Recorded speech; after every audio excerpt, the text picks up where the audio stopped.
Olá, tudo bem? Eh, Já há algum tempo eu venho falando de alguns tipos de investimento, alguns tipos de criptomoedas, enfim, ativos físicos, né, como o ouro, a diferença entre você investir em um ativo que é simplesmente um título, né, normalmente que bancos trabalham, que são títulos de ouro, etc., e outra coisa é de você ter o ativo físico em mãos. Por quê? Mais do que nunca nesse momento, né, a gente vem observando tantas coisas malucas ocorrendo no mundo inteiro, e a direção, infelizmente, é para que isso venha a piorar em um curto espaço de tempo, né? Melhor proteção que existe é que você tenha o controle sobre os seus recursos. No passado era muito comum que as pessoas enterrassem ouro, né, bens preciosos, mantivessem debaixo do colchão. Obviamente, a insegurança do tempo também fez com que esses hábitos mudassem, mas nesse momento, todas as pessoas que têm os chamados ultra ricos, né, ricos e ultra ricos, principalmente eles, vem fazendo investimentos em ativos que eles têm um controle sobre eles, tá? Ouro é um desses principais. Por quê? Porque ouro físico ele tem alta liquidez, ou seja, você não depende de terceiros, você consegue chegar num banco ou chegar em algum e até mesmo fora do sistema financeiro, você consegue trocar por moeda local. Então, se eu sair com 1 quilo de ouro daqui do Brasil e for para Hong Kong, se eu for para a China, para a Suíça, para qualquer parte no mundo, eu sempre vou encontrar pessoas dispostas a comprar esse ouro e me pagar em dinheiro vivo. Então, é uma proteção de longo prazo para a família. É, o preço do ouro hoje ele se mantém, ele não tem muitas flutuações, porque há uma especulação, né? Eu não posso afirmar, mas de coração eu acredito muito, de que há um movimento de algumas instituições globais, inclusive bancos centrais, de manter o preço do ouro artificialmente baixo, porque isso fortalece, vamos dizer assim, algumas moedas, entre as quais o dólar, né? O que é que os chineses, por exemplo, têm feito? Nos últimos 3 anos, os chineses aumentaram em 14% o volume de compras de ouro. Ninguém sabe exatamente quanto existe lá dentro dos cofres chineses em ouro, mas sabe-se que é muito, né? As reservas que eles já tinham e as que eles têm feito têm aumentado. Não só isso, eles não só apenas têm comprado para que enviem esse ouro para a China, mas como eles também têm investido diretamente, né, com um subsídio estatal chinês, eles têm feito ações fora da China. Então, comprando empresas de mineração, participando com cotas acionárias, né, comprando, enviando equipamentos e cobrando uma parte em minério, né?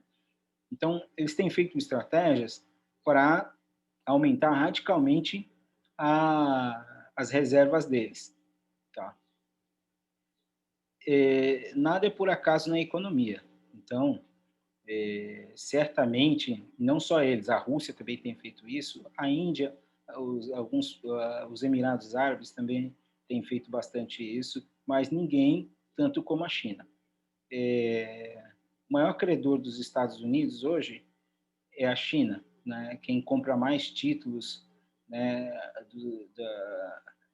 os títulos, eu chamo títulos podres dos Estados Unidos, porque eles estão numa existe um que a gente chama de esquema Ponzi, que eu não vou explicar aqui agora, mas basicamente é como se fosse uma pirâmide financeira que, com emissão de dinheiro sem lastro, né? E que isso tem aumentado muito o déficit americano, né? Então, eu sempre falo o seguinte, é um elefante em cima de um banquinho. Esse elefante está engordando e, em algum momento, esse banquinho vai quebrar, né? Os resultados dessa última eleição, eles são mais um fator de piora, porque o partido que hoje está na situação, ele não tem muito compromisso com a questão do déficit público e eles são especialistas em gastar e criar situações, né, populistas, né, para se manter no poder. Então, a gente tem visto a reação disso, né, o quanto as pessoas estão preocupadas, a gente vê pelo preço do Bitcoin. Há 3 semanas atrás, se negociava o Bitcoin a pouco mais de $18 mil, e já bateu a casa dos $40 mil nesse final das eleições agora dos Estados Unidos. Por quê? Porque os próprios americanos, eles sabem que a moeda deles está se enfraquecendo, existe todo um movimento global para que o dólar não seja mais a base, vamos dizer assim, das operações financeiras internacionais. Então, você está mudando totalmente o cenário global, tanto no aspecto político, quanto também no aspecto financeiro. E, no final das contas, é quase a mesma coisa, porque a política é movida pelo dinheiro, né? Então, algumas moedas, inclusive, que estavam... Eu havia indicado, por exemplo, o Lumens, né, da Stellar, algum tempo atrás, bem barato em comparação ao Bitcoin.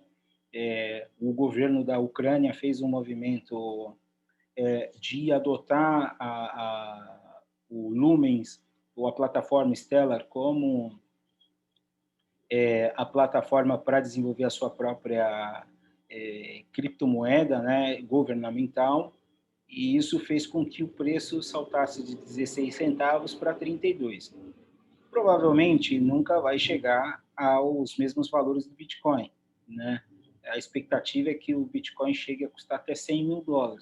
Algum tempo atrás, eu confesso que eu desconfiava muito dessa situação, mas hoje, com o cenário que se apresenta, eu tenho quase certeza que sim, o Bitcoin pode chegar a $100 mil e pode até superar um pouco isso. Então, se dizem que não é um conselho financeiro, nem posso fazer isso, né? Mas, do meu ponto de vista, para quem pretende, vamos dizer assim, proteger seus bens, manter dólar é a pior opção nesse momento, né? A melhor opção seria ouro ou uma parte em ouro, né, em um ativo físico real no qual você tem um controle, né, ou e uma outra parte em uma moeda digital que não precisa ser exatamente o Bitcoin, tá? Obviamente o Bitcoin exige um investimento considerável, então, obviamente, nem todo mundo tem condições, mas, por exemplo, uma Stellar, você pode ir comprando algumas moedas e manter na sua carteira, né? O Ethereum, que também é a segunda maior plataforma e as criptomoedas mais valorizadas aí depois do Bitcoin, ainda que tenha uma diferença brutal do preço das duas, mas são moedas. Quem comprou Bitcoin lá no início pagou 10 centavos cada moeda, né? Só um pequeno grupo de pessoas obstinadas que realmente acreditou na ideia e hoje, com certeza, muitos deles estão multimilionários. Então, você pode destinar uma parte dos seus investimentos nessas pequenas apostas de moedas que ainda não estão tão valorizadas, mas que existe uma perspectiva de valorização delas, né? É isso. Tomara que você se proteja, que você tome decisões e realmente, assim, a parte o que as pessoas, muita gente acredita que existe muita teoria da conspiração e tudo mais, mas se você olhar claramente o cenário e perguntar para pessoas que entendem, que vivenciam o dia a dia, eu talvez seja uma dessas pessoas, você vai verificar que muitas das coisas que pareciam teorias, elas estão se tornando realidade. Então, é bom a gente se proteger. Um forte abraço.